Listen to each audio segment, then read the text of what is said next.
નમસ્તે મિત્રો, વેજ કુકમાં તમારું સ્વાગત છે। આજે આપણે બનાવીશું સ્વાદિષ્ટ અને ગુણવત્તાવાળી મેથીની કોફી, જેના માટે પહેલાં ધીમા ગેસે તપેલી ગરમ કરવા માટે મૂકી દઈશું। પછી તેમાં 1 ચમચી મેથીના દાણા નાખીશું। હળવા હાથે હલાવતા રહીશું જ્યાં સુધી મેથી એકદમ કાળા રંગની ના થાય ત્યાં સુધી।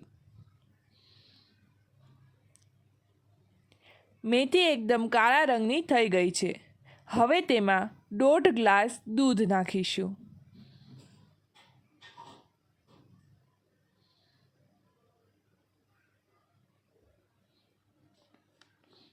ત્યારબાદ 2 ચમચી ખાંડ નાખીશું।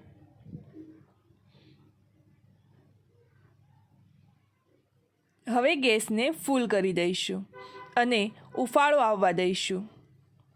ઉફાળો આવે એટલે સતત આ રીતે હલાવતા રહીશું।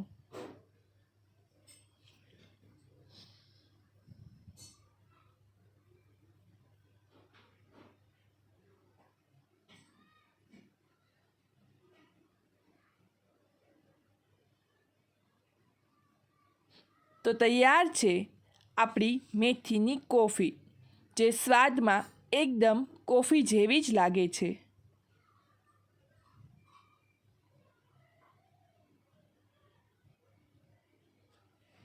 તો એકવાર ઘરે જરૂરથી ટ્રાય કરજો, અને જો તમને આ કોફી પસંદ આવી હોય તો લાઈક, શેર અને સબસ્ક્રાઈબ જરૂરથી કરજો।